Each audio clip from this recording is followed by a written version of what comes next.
Hi everyone, this is Kim Aliyah, and welcome to a very special presentation with my friend and colleague, Dr. Rajan Sankaran. I think probably most of you are very well aware of who Dr. Sankaran is. He's one of the most prestigious homeopathic practitioners in the homeopathic profession today. He's the developer of his own method called the Vital Sensation Method. He's the author of multiple works. He's a skilled homeopathic practitioner and educator, and really one of the leaders of our profession. So, Dr. Sankaran, for joining us and sharing your experience and knowledge with us.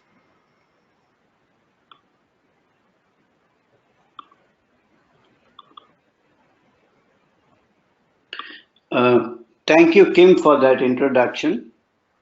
And I would like to speak about my approach to cases. And what I found was that homeopathy really produces wonderful results, but often the results are not consistent. And I have been, over the years, trying to find a method by which we can get more consistent results. One of the reasons how we could get more consistent results is to view the case from different angles. Normally, we view the case only through the angle of symptoms, but there are other viewpoints as well. And one of them is the sensation or the experience of the particular patient, which can match to the sensation or experience of a particular remedy or a group of remedies or a kingdom. And if we look at the case from these two sides, one could say one is like a left-brained approach, which is more factual, more symptomatic. And on the other side, if we look at it through the right-brained approach, which is more conceptual, more experiential, and if both the sides match the remedy, then we can be much more sure about our results. I want to illustrate this idea through a case of a 3-year-old child who came with recurrent allergic bronchitis and constipation. Since 1.5 years, the child develops cold and wheezing, and they have to very frequently go to the doctor and give him bronchodilators and antibiotics and things like that. And he also has constipation. And during this cold and cough, he throws up a clear sticky mucus, and he gets also nasal discharge, which can be green or white. The cough is more at night, and he had many coughs at a time. It's like a paroxysmal cough, and he goes red in the face when he's coughing.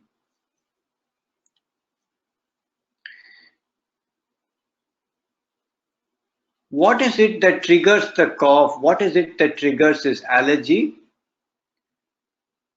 And the mother says that if there's a mosquito bite, he develops a swelling on the left eye, as well as on the place where the mosquito has bitten. Now, this is very interesting because wherever the mosquito bites in his body, that part will become red and swollen, but at the same time, there will be a swelling on the left upper eyelid. This is so peculiar, so strange. I was quite surprised to hear that. And the mother showed me pictures of the child with only the left eyelid swollen. So what is the symptom with the constipation?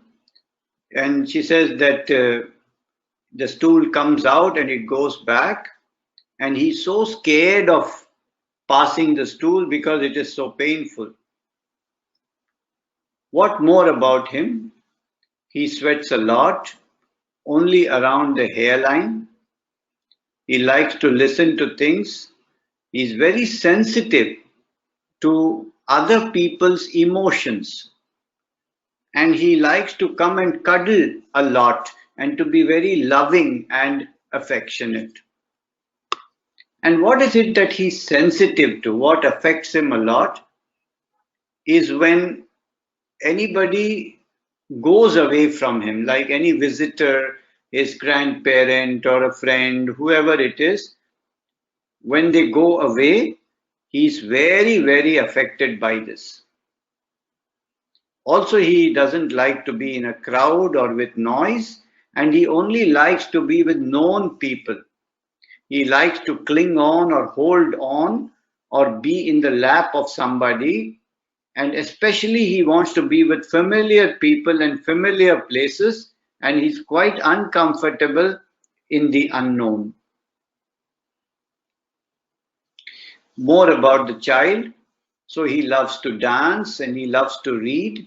He enjoys sport, he enjoys running, he's very active. He enjoys music, he likes the rhythmic music, and he can learn dance very quickly.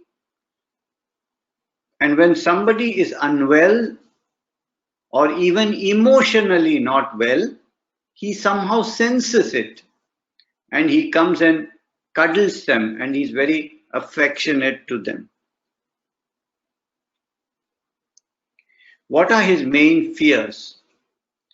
His main fear is too loud noise, sound, unknown people, and his cough is also more when he's asleep, sometimes more in the morning, or when he exerts, when he runs, so his cough increases.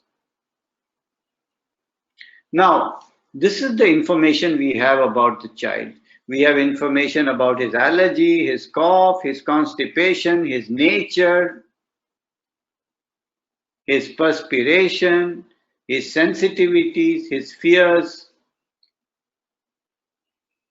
And normally what happens when we have all of this information is that we can get quite confused.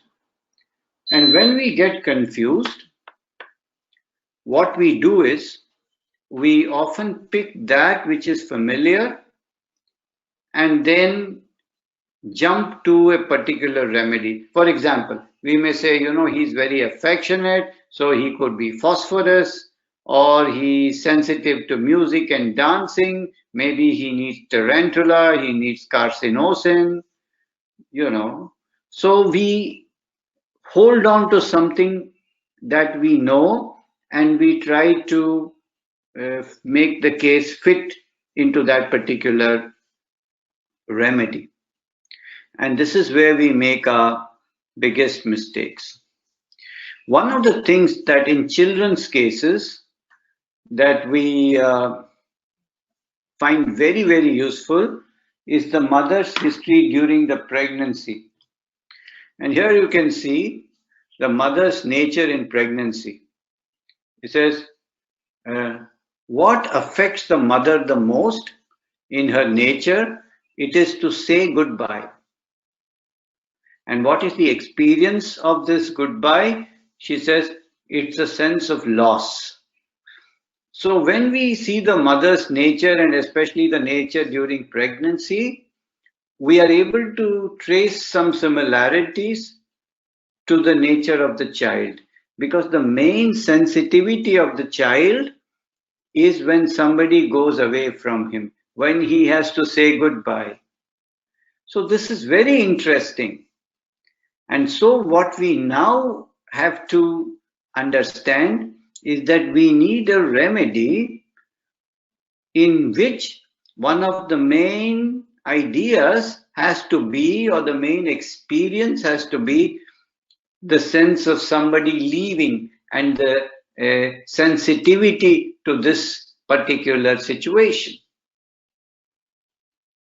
So in this way, when we create a portrait of the disease, we need to identify the most peculiar aspects of the patient, both in terms of symptomatology and sensitivity, and give that particular aspect the correct proportionate importance in matching the remedy.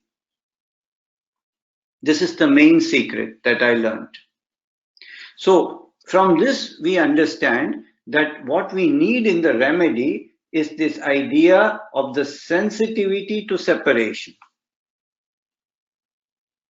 And the opposite of this separation is the idea of cuddling, is the idea of clinging, is the idea of being in somebody's lap, is the idea of being very affectionate, and the idea of needing people and places which are very familiar. So you can see the two opposites here.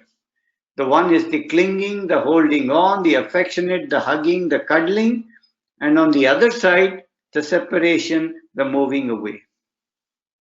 So then a pattern begins to emerge in our mind that this aspect must be very important in the remedy. But it's not only important to know what aspect is important, but to also get the exact detail, because they say the devil is in the detail. And so I asked the mother, what do you experience when you have to say goodbye? And the mother says that I experience a sinking, a discomfort in the gut. My heart sinks completely. What do you mean? I asked her.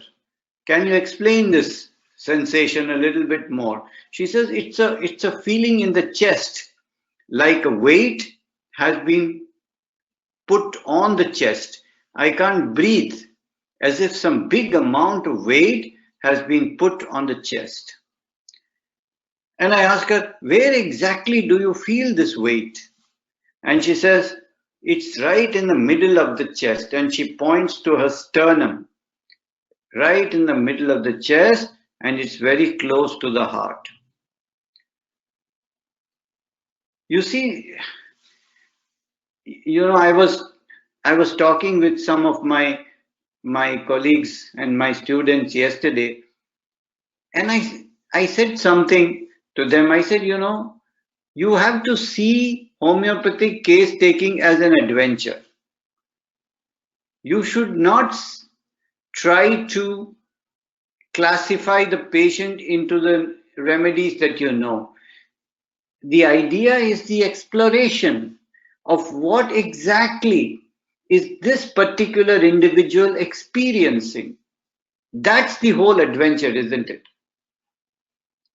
Are we ready to go into the unknown and into the experience of the patient exactly? Rather than saying, oh, I know what this is, you don't know anything. The patient knows everything. So the idea of the homeopathic case taking should be an adventure into the unknown. And then when you get the information, the complete information, then you can see what to do with it, not before. So it's very interesting. You see, when the mother says that I am sensitive to saying goodbye and I experience loss, this is even somewhat common, but her exact experience of the sinking of the heart and the weight on the sternum, this is so individual. So I asked her to describe this a little bit more. I said, how does it feel in the middle? She says, it just breaks. Your heart just breaks. And I said, describe, what do you mean by break? And she says, it's shattered. So what do you mean by shattered? And I said, I ask her now, tell me the word break and shattered without the context. That means totally out of context to whatever you have said so far. totally out of context to the situation, totally out of context even to the idea of saying goodbye. Completely on its own, can you describe the word break and shattered?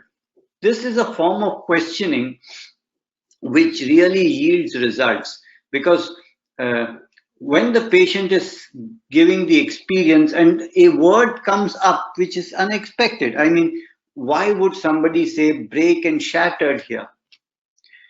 And so what we could do, and what I do in my practice, is to disconnect that experience word from the context and just let the patient describe that word and whatever spontaneously comes up from her unconscious. Because the idea is we don't have to know what is logical or what makes sense. It's what doesn't make sense that's peculiar. So then she says, and she uses her hands this time, and she says, break and shattered is falling apart, and she brings her hands together and then takes them apart from each other and says, it's this kind of falling apart. And I said, describe a little bit more. What is falling apart? She said, it's breaking and it's not being put together. And then she brings her hands towards each other and just crosses them into each other. That is together. And the opposite is to fall apart.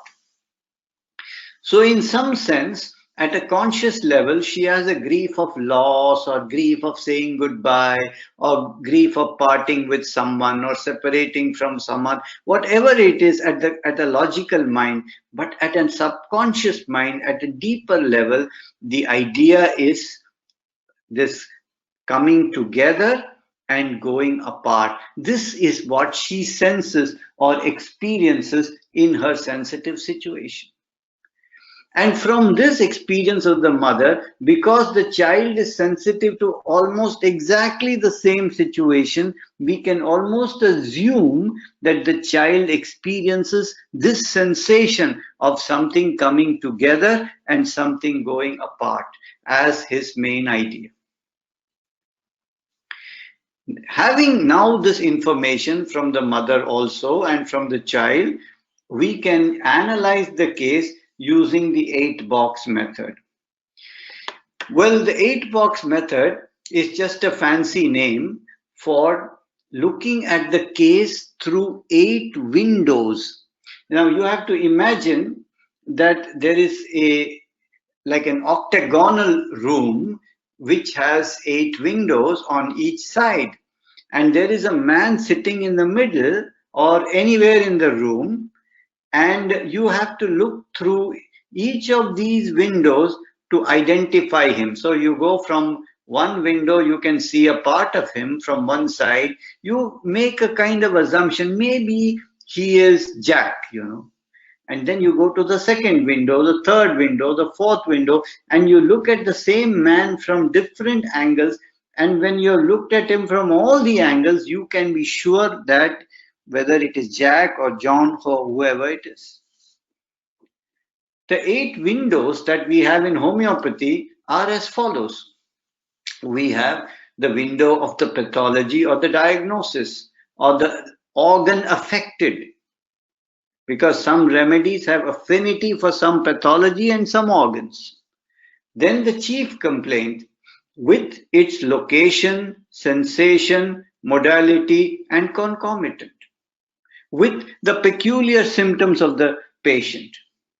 Then the exciting factor, the mind state, the general symptoms, the mother's history during pregnancy, the kingdom or the miasm, and you have further boxes such as delusions and dreams, such as the miasm, etc. So there are different angles through which you can look at the case at hand, and you can classify the information that you got according to these 8 boxes, as you can see here.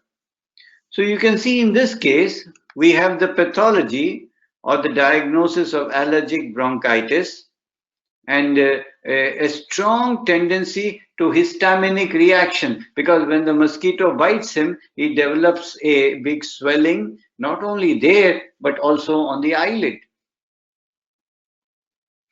And then you see the chief complaint is the recurrent cough in the morning and night, and the swelling in the left upper eyelid from a mosquito bite that could be anywhere in the body. This becomes a very, very important, peculiar identifying symptom. And then you see the exciting factor, parental separation, that affects the child the most. He is very sensitive to people leaving. He holds on to familiar people. He holds on to his father, doesn't want to let him go. And I think there was also a history of separation of the parents, which affected the child. And then the mind state, sensitive to other people's emotions, the love for music, reading, dancing, the clinging, the affectionate nature, and the sensitivity to noise. And then you have the generalities. The child is worse from warmth.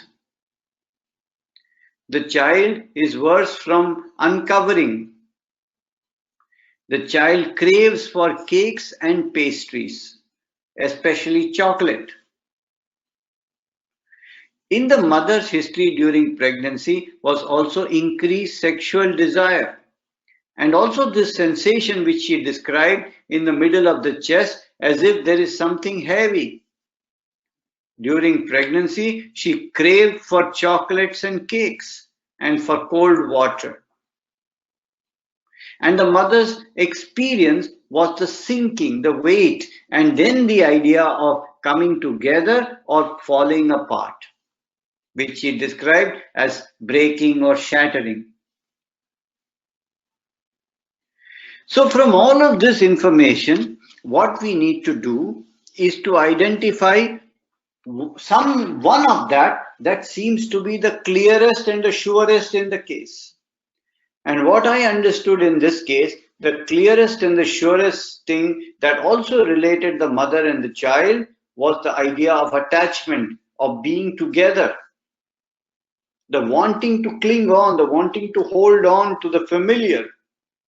And the opposite, the great sensitivity and the loss and the grief from separation, from falling apart. So what I understood from this whole story was that this was the center of the case. And this is what we needed to find in the remedy. And this is a sensation, the sensation and its opposite. The sensation is coming together, the opposite is falling apart. So when there is a great sensitivity to a particular situation, which in this case is coming together and going apart, then we normally think of the plant kingdom, because the plant kingdom has the diametrically opposite sensations. For example, in roostocks, the sensitivity is to motion. He is stuck or stiff, cannot move, and better by movement. For example, in opium, you have pain and numbness as the opposite. So in all plant families, you will find one prominent sensitivity and its opposite. That's what normally indicates the plant kingdom. And in the plant kingdom, you have numerous subclasses and numerous families.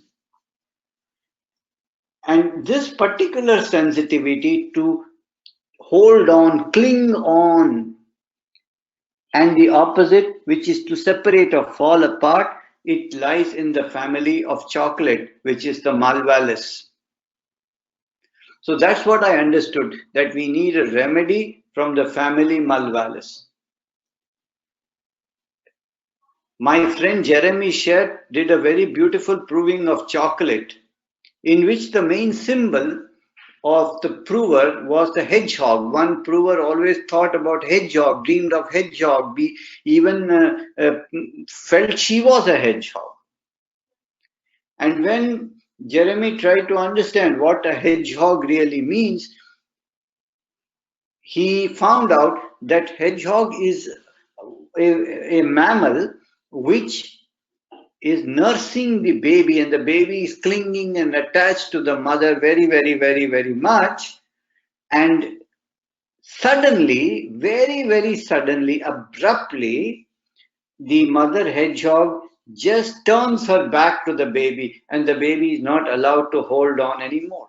And what the baby comes across is the prickly side of the hedgehog. So the idea of chocolate in the proving came to the idea of attachment, love, affection. You know what chocolate is usually associated with? Romantic love, attachment. And its very opposite, which is the abrupt separation, the quick falling apart. And it's also when you fall apart in love that you feel like eating more chocolate. So the whole idea of the Malvales family, in which chocolate is one of the remedies, is the idea of coming together, getting very, very attached, and then suddenly split apart or broken apart. Like we call make up and break up. And this feature of this sensitivity to attachment and detachment, to together and separation, to coming together and falling apart, is found in not only all the remedies of the Malvales family, in which one of the remedies is Tilia europea, and one of the main symptoms in the repertory of Tilia europea is being lovesick, which means to be attached without any hope. One of the few remedies for lovesick is Tilia, which is the same family.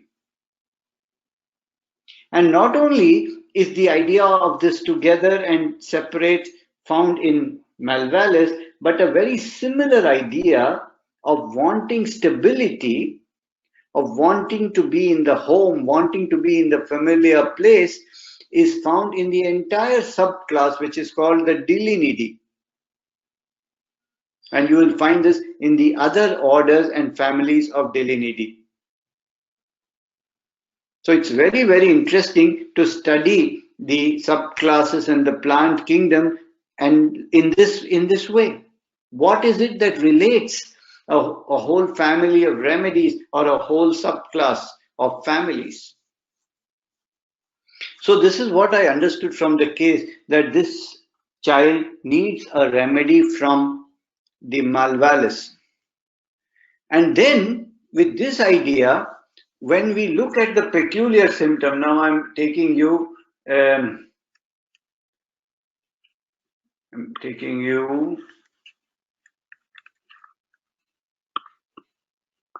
the MAC repertory, and you can see here that when you look in the eyelid, this is so interesting, and when you go to eyes and swelling in the eyelids, and then you see here in the left eyelid, it's very interesting here.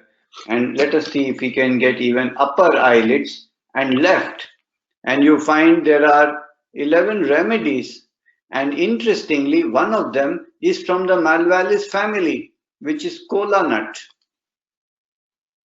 I found this symptom so peculiar that the mosquito bites in the arm and the child gets swelling in the left upper eyelid. So big. So this information can be used now. And then you can see here the entire repertorial chart with the swelling in the eyelid, left upper eyelid, the sweat on the head, the urticaria, the dance, the sympathetic, the affectionate, the clinging, the reading, the music, the rhythmical music, the inquisitiveness, the sensitivity to noise, the cough in the night and morning, and wants to uncover, and is worse from warmth. And you see that kola nut covers each and every single one of these rubrics. Of course, I did not repertorize like this. I first understood that this is a Malvales family case. Then I looked at the left upper eyelid and I found kola. And then I did a reverse kind of repertorization.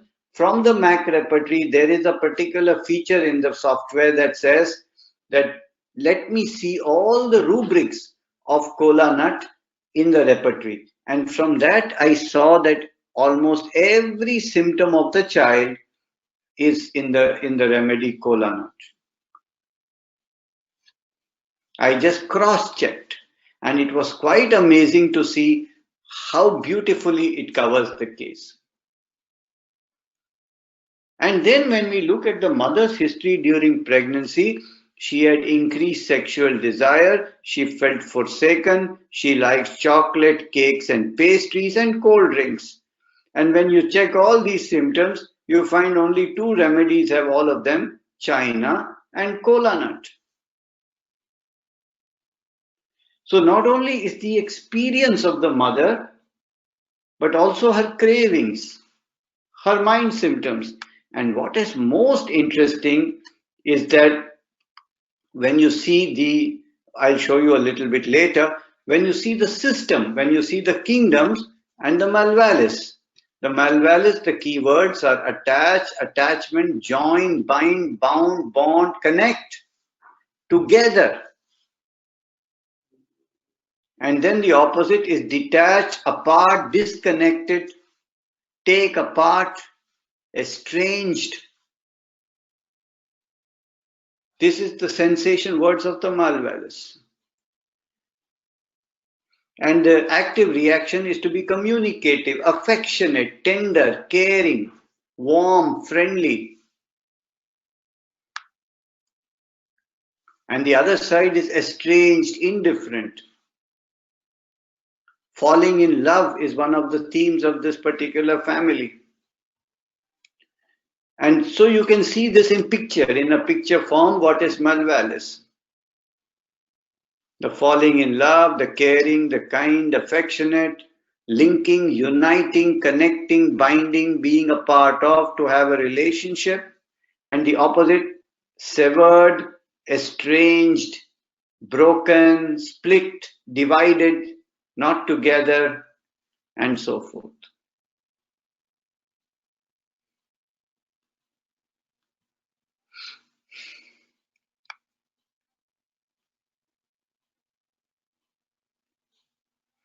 I hope that not all of you will take this remedy immediately after this lecture. So kola nut comes from the Malvales, whose main idea is together and separate, connected and disconnect, falling apart. And this is the main sensitivity of the child and the mother. And now comes even more interesting that the symptom, she said, in the middle of the chest, she feels something heavy. And this you can see lump sensation in the sternum, behind the sternum. And you see that kola nut is here as well.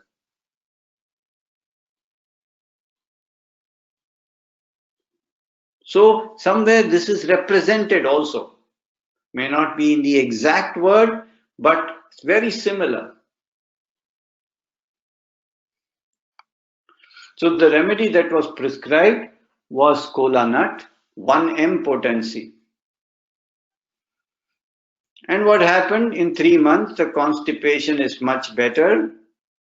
The respiratory symptoms are much better. The frequency and intensity is less. The allergic problem, which usually lasts for 12 days, only lasted 2 days. And after 15 months, the child is completely all right. No constipation. Of course, he was given kola nut repeatedly. That means once every month or every 2 months for these for a year. And now for the last 3-4 months, he is not on any medication. The respiratory issues have not occurred. The skin is okay. The state of mind is good. And now what is interesting is earlier, the child was very sensitive to bidding goodbye to people. And now he bids them goodbye and goes to the door and he says bye-bye, happily comes back. And this also with his father. The clinging to his mother has also reduced. And he is now more open to trying new and unfamiliar things and just doesn't hold on to the familiar ones. The child is, we didn't see any need to treat the child anymore, and we said there's no need for medication. If the child has any acute issue, he has fallen down, injured or something like that, please come back, otherwise he's okay. So this is the case. And what I wanted to illustrate with the case is how do we handle the information, how to elicit information, how to handle information. How to create a portrait of the disease where you have the peculiar symptoms, where you have the pathology, where you have the mind state, where you have the sensation and the experience, and how to know what is what and where to look for it. If it is a sensation, you don't have to look for it in the repertory. You need to look for it in the kingdoms, in the plants, in the minerals, and in the animals, or in the nosodes, or in the sarcodes, or wherever. If it is a very, very peculiar symptom, you need to look for it in either the MAC repertory or in the reference works, where even finer search is possible. And then how to use our various reference tools in order to identify the remedy, and how to study it all. And once we do that and we have a portrait of the disease, then it becomes a very clear and definite prescription. And you can say with great confidence, this child will be better. So these are some of the things I wanted to talk to you about. And of course, I'll be talking further about it in the various seminars and conferences that I'll be doing in Baltimore with the NCH conference, followed by my 2-day seminar, and further a 4-day exclusive event in Minneapolis later on in October. So I look forward, if you would like to learn more about this, you're most welcome. And I would refer you also to my various online programs if you want to further your education. The last one is called Wednesdays with Rajan 3, and there are so many such on Wednesdays with Rajan 1, 2, and 3, and you can follow this as well, or you can come here to Mumbai to the other song where we do live clinical training. Daily you can see live cases and the analysis. So there are various tools, there are books, and there is online courses and to learn, or you can come to the events in USA. And definitely this kind of what one would call as a all-round approach, looking at all the aspects of the case exactly, and then identifying the remedy, yields really far more definite and predictable results. So this is what I wanted to talk to you about, and I welcome your questions. Thank you, Dr. Sankaran. That was an excellent presentation. I'm going to go ahead and take questions. So Dr. Sankaran, the first question here, somebody who obviously is a student of yours, he says, I'm familiar with your dosing recommendation based on levels of experience. Will you please discuss your prescribing protocol for acute care? Which potencies and frequency what directions do you suggest? How long do you wait after giving the remedy and things of that matter? Well, this depends very much on the nature of the acute, number one. And number two, the level of experience of the patient during the acute. So if during the acute there are more mental and general symptoms, for example, fever, appetite, thirst, mind state, dreams, fears, etc., then I would go to a 1M potency. If there are more local symptoms or emotional and psychosomatic symptoms, I would go to 200. And generally in acute, you do repeat often, sometimes as often as 3 hourly or 6 hourly or every 24 hours. That depends on the intensity of the acute. Very good. Okay, another question, Dr. Sankaran. With regard to treating based on kingdoms, do you find that people who are treated with a plant remedy constitutionally might later return to you and need a mineral or animal remedy? Or do people tend to stay in one kingdom their entire lives? No, it is not true. People can return and they may need another remedy, and the second remedy can be from any other kingdom also. It can be the same or a different. So this kind of typing people into this is a plant person or a mineral person or an animal person is not correct. In practice, this does not hold true.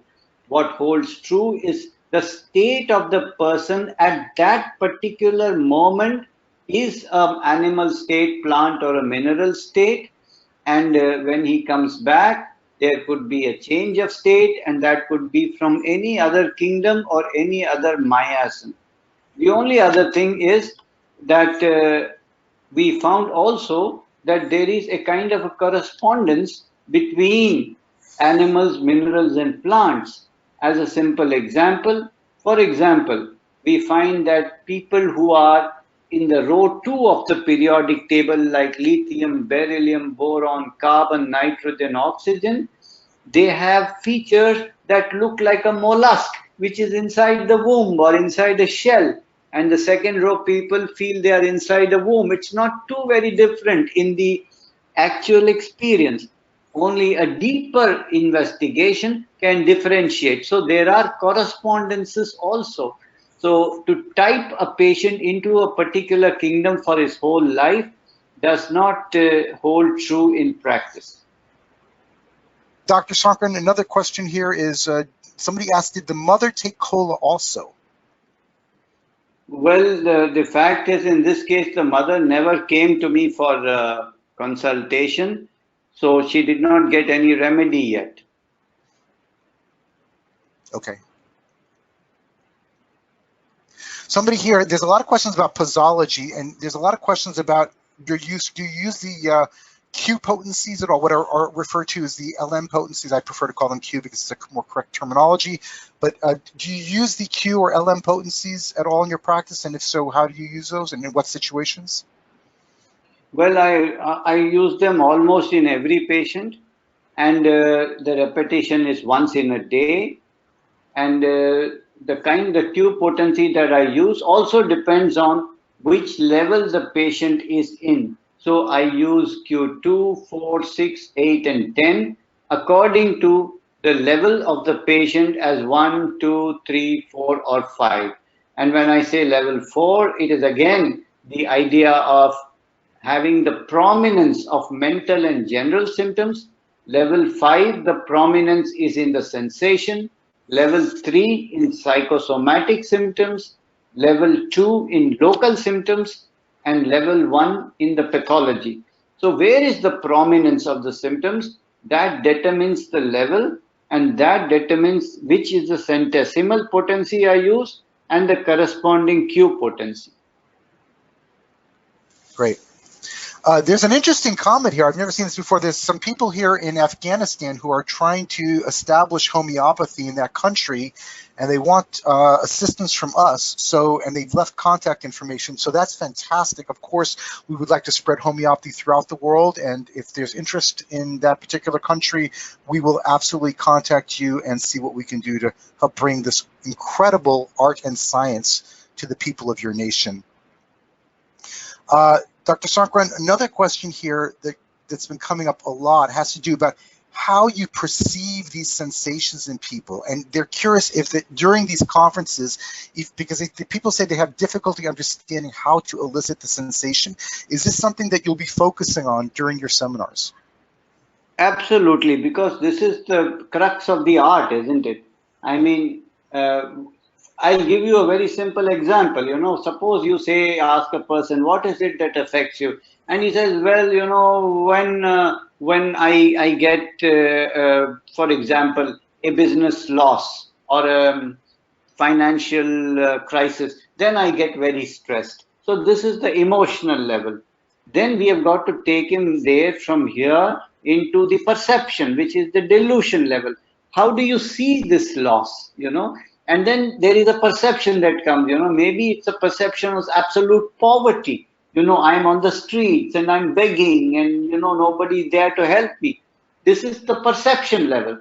And once you reach the perception level on which the emotion is based, the anxiety is based on this perception, isn't it? And when you focus on the perception, so you say, okay, just put your attention on the situation that you are begging on the streets and there's nobody there for you. What is your inner experience during this imagined situation? And when you focus the patient on that inner experience, which will take a little bit of time and patience, it's not my answer that is going to come from his logic. Then when he focuses on it, what he experiences within him, almost a somatic, a physical experience, that is the sensation. It could be an experience of choking, of tightness, of expansion, of exploding, of anything. It could be anything. And that's the most peculiar and the most central experience of the patient, which almost completely dominates his entire life, his dreams, his relationships. At the basis of everything is this core experience, what we call as the vital sensation. And how to elicit that? There are many techniques which I can show you through video cases or through live cases. Excellent. Dr. Sankaran, somebody asks here if you think that if you had given the cola to the mother while she was pregnant, if that would have worked for the... Well, logically speaking, yes.